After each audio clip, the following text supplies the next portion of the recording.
जय माता the all. तो एग्जाम खत्म और first of all a very happy new year in advance to all of you. Enjoy करो। लेकिन मेरे मेरे पास इतने सवाल पूछ रहे हो ना आप लोग, और क्या बताऊं यार, मतलब सवाल पे सवाल और डायरेक्ट मैसेज, तीन तरीके के सवाल चल रहे हैं। और वो मुझे लगा कि एक वीडियो बनाकर ना सबको आंसर दे दूं।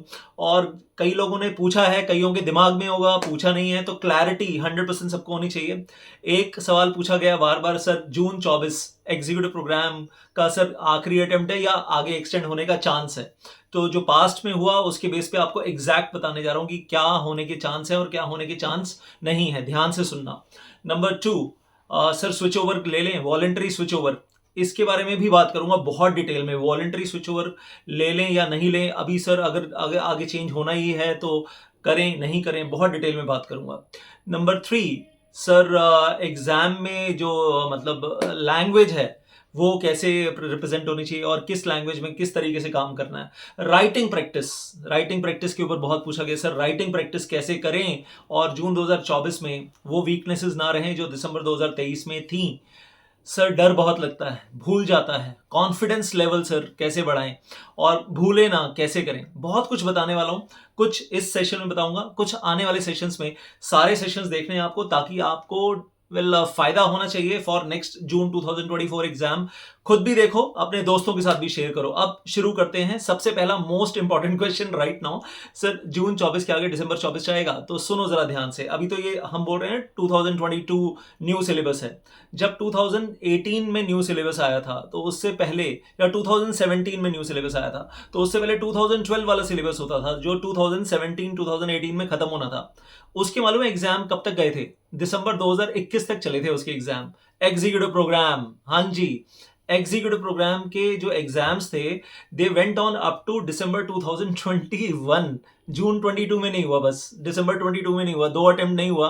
मतलब इंस्टीट्यूट, हाँ एक तो कोरोना की वजह से एक्सटेंशन हुआ वो तो सच है, लेकिन जब कोरोना नहीं था तब भी एक्सटेंशन हुई थी। दिसंबर 2019 में भी एग्जाम चल रहे थे, वो उस सिलेबस के जो 2012 से 2017 वाला सिलेबस था। तो 2012 टू 2017 वाला जो सिलेबस था, इंस्टीट्यूट ने तब भी डेडलाइंस तो दी थी ना, लेकिन उन डेडलाइंस को या जो भी लास्ट अटेम्प्ट बोला था उसको इंस्टीट्यूट ने आगे एक्सटेंड किया हुआ है पास्ट में। और मुझे पढ़ाते हुए तो 24-25 साल हो गए यार। तो 1999 आई स्टार्टेड टीचिंग, नाउ 2024, तो 25 साल, हाँ 25 years of teaching experience, academic experience. तो मैंने तो यार बहुत बार ये एक्सटेंशंस होते हुए देखी हैं। तो going by that past experience, 99.99% chances are कि हाँ दिसंबर 2024 हो जाएगा। शायद, क्या मालूम, जून 2025 भी हो जाए, क्या मालूम। मतलब मैं गारंटी कोई नहीं दे सकता हूं, लेकिन क्या मालूम। एक सवाल और एक सवाल का जवाब आपको मिल गया है यहाँ पर। मतलब मैं आईसीएसआई नहीं हूं, मैं गारंटी नहीं दे सकता हूं, लेकिन हाँ पास्ट एक्सपीरियंस बोलता है कि अगर पुराना ओल्ड सिलेबस जो खत्म हुआ था 2018 से पहले, मतलब 2017 वाला, उसका एग्जाम 2021 तक चल गया, 4 साल आगे एक्सटेंड हो गया, तो क्या पता ये वाला भी आगे 1 साल नहीं तो 2 साल एक्सटेंड हो जाए। तो एकदम से टेंशन मत लो और एकदम से कोई गलत फैसला नहीं लेना। अब वॉलंटरी स्विच ओवर लें नहीं लें, क्या क्या माइनस पॉइंट होंगे आठों पेपर्स में और क्या प्लस पॉइंट होंगे, ये तो बहुत डिटेल में डिस्कस करने वाली बात है। ये मैं अलग से एक वीडियो देने वाला हूं आपको, वो आप जरूर देखना। वो 10-15 मिनट का एक वीडियो रहेगा। ग्रुप 1, ग्रुप 2 और मतलब बोथ ग्रुप्स, सब लोगों को उसमें डील किया जाएगा। ओल्ड सिलेबस से न्यू सिलेबस में स्विच ओवर। किसी के एक दो पेपर एग्जाम्प्ट हो चुके हैं, किसी के पेपर एग्जाम्प्ट नहीं है, किसी का कोई ग्रुप पास है ऑलरेडी, किसी का कोई भी ग्रुप पास नहीं है। मतलब अलग अलग स्टूडेंट्स हैं। कोई कह रहे हैं कि सर हमने अभी तक एग्जाम दिया ही नहीं है, कोई कह रहे हैं हमने ओल्ड सिलेबस में पढ़ाई भी शुरू नहीं की है, कोई कह रहा है पढ़ाई तो कर ली सर 100%, लेकिन एग्जाम नहीं दिया, या एग्जाम दिया पक्का मालूम है फेल होने वाले हैं, ये भी मालूम है। तो अलग अलग टाइप के स्टूडेंट्स हैं, सबको एक साथ मतलब इस एक वीडियो में नहीं लूंगा, वो सेपरेटली डील करूंगा। Number 3, writing practice. Writing practice के ऊपर बहुत आ रहा है सर, हम बताओ राइटिंग प्रैक्टिस कैसे कैसे कैसे करें। तो यार राइटिंग प्रैक्टिस के बारे में 2-3 चीजें बोलना चाहूंगा। नंबर 1, क्या आप चाहते हो कि मैं आपको क्वेश्चन दूं और आप उसका आंसर लिखकर मुझे दो, और फिर मैं आपको चेक करके फीडबैक दूं कि आपको इम्प्रूव कैसे करना है? क्या आप चाहते हो? तो वीडियो के नीचे आप मेंशन कर देना कि हाँ सर हम ऐसा चाहते हैं।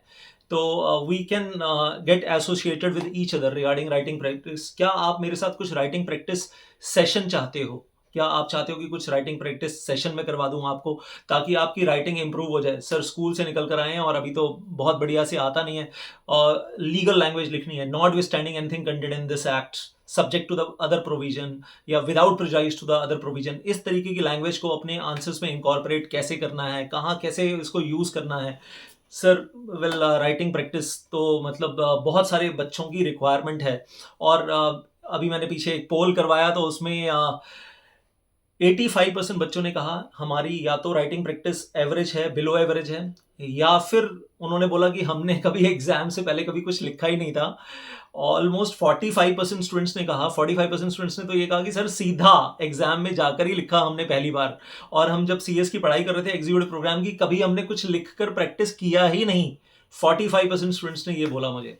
सो well I say which is a big big big number I say. और नियर अबाउट ओनली 15% बच्चों ने बोला कि हमारी राइटिंग प्रैक्टिस अच्छी थी, अबव पार थी एग्जाम में जाने से पहले, और हमने अच्छे से किया हुआ था। तो यार वो जो 15% जिनकी राइटिंग प्रैक्टिस अच्छी थी, तो उनके पास एक एज हो गया ना एग्जाम के अंदर, टाइम मैनेजमेंट भी उनका सही रहेगा एंड ऑल दैट। अब राइटिंग प्रैक्टिस के दो फायदे होते हैं। पहला फायदा ये होता है, अगर आप डेली राइटिंग प्रैक्टिस करोगे, शाम को बैठकर डेली राइटिंग प्रैक्टिस करोगे, तो फिर आपको चीजें मेमोराइज करना आसान हो जाएगा। नंबर 1, जो लोग लिखते हैं ना बैठकर, उनको समझ में आता है कि हमने पूरे दिन में जो पढ़ा उसका 30% हम लिख पा रहे हैं, या 40% या 50% या 70% हम लिख पा रहे हैं।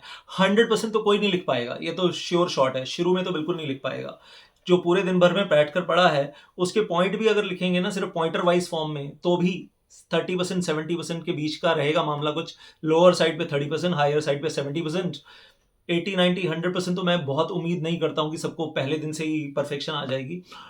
तो एक चीज है पॉइंटर वाइज फॉर्म में लिखना, दूसरा एक प्रॉपर आंसर, जैसे आईसीएसआई चाहता है वो वाले आंसर लिखना। तो उस टाइप के आंसर लिखना और फिर उसके अंदर इंप्रूवमेंट्स करना। तो उसमें क्या होगा, अगर डेली बेसिस पे राइटिंग प्रैक्टिस करेंगे आने वाले 3-4 महीने, तो उसका फायदा क्या है, what is the benefit of that. उसका फायदा ये है कि जब एग्जाम देने बैठेंगे ना, तो कुछ अलग नया डिफरेंट फील नहीं होगा, लगेगा ये काम तो हम 4-5 महीने से कर ही रहे हैं। और अगर 4-5 महीने से ये काम हम ऑलरेडी कर रहे हैं, तो भाई फिर इसके अंदर प्रॉब्लम क्या है, इसके एग्जाम वाले दिन भी तो वही करना है।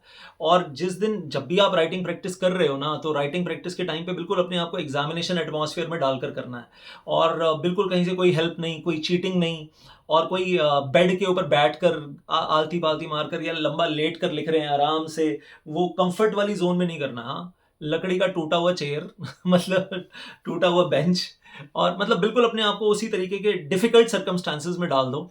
दिन में आधा घंटा 1 घंटा, जैसा एग्जामिनेशन हॉल में होता है जून में, मान कर चलो आप जैसे एग्जामिनेशन हॉल में गए हो एग्जाम देने के लिए, पहली बात तो वहाँ एसी नहीं है, दूसरी बात वहाँ पर लाइट चली गई, पंखा भी नहीं है, पसीने टपक रहे हैं।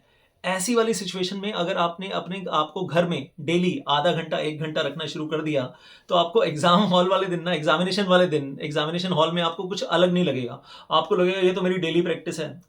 चेयर टूटी हुई है, हिल रही है, टेबल बेंच हिल रहा है, ऊपर से पंखा नहीं चल रहा है, अपने घर का पंखा खुद ही बंद करके बैठ जाओ, और मैं लिख रहा हूँ या मैं लिख रही हूँ उस एटमॉस्फेयर के अंदर।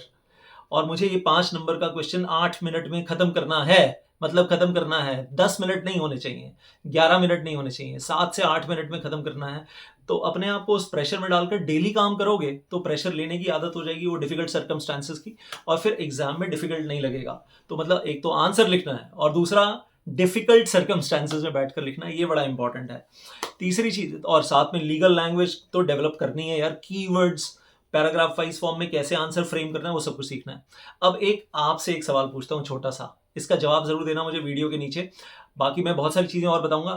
आपको अगर मैं ये कहूँ कि आपको आंसर लिखने के लिए ऑप्शन मिल जाए कि आपको हिंदी और इंग्लिश दोनों मिक्स करके लिखना है, और सेंटेंस लिखते समय बस आपको कॉन्सेप्ट परफेक्ट देना है, और या फिर आपको हिंदी या इंग्लिश नहीं बोलूंगा, आपकी मदर टंग, लेट अस से तमिल प्लस इंग्लिश मिक्स करके आपको आंसर लिखना है, तेलुगु प्लस इंग्लिश मिक्स करके आंसर लिखना है, या Bangla language plus English, Gujarati language plus English, Marathi language plus English mix करके आपको आंसर लिखना है। और आपसे बोला जा रहा है हमें आपकी ना इंग्लिश लैंग्वेज चेक नहीं करनी है, हमें आपका कॉन्सेप्ट चेक करना है कि बस कॉन्सेप्ट आपका परफेक्ट होना चाहिए, क्या ये सही है या नहीं है, और क्या आप इसमें कंफर्टेबल रहोगे। मतलब आप अपना सेल्फिश होकर सोचो, पेपर चेकर तो चेक करेगा ही, लेकिन आप अपना सेल्फिश होकर सोचो, या फिर नहीं 100% प्योर इंग्लिश लैंग्वेज में ही आंसर लिखना कंपलसरी होना चाहिए। तो आपके हिसाब से क्या होना चाहिए, कल को कॉर्पोरेट सेक्टर में जॉब करनी है तो वहां तो 100% इंग्लिश लैंग्वेज ही चलेगी। तो जो भी आपका ओपिनियन है इस वीडियो के नीचे बताइएगा। बाकी और वीडियोस आ रही हैं और सेशन आ रहे हैं। होपफुली आपको ये क्लैरिफाई हो गया कि भाई दिसंबर 24 और हो सकता है जून 25 भी आगे एक्सटेंड कर दे ICSI, going by the past track record. और कोई भी क्वेश्चन है, कुछ भी आप कहना चाहते हो, इस वीडियो के कमेंट में नीचे लिखो। Thank you so much. जय माता दी।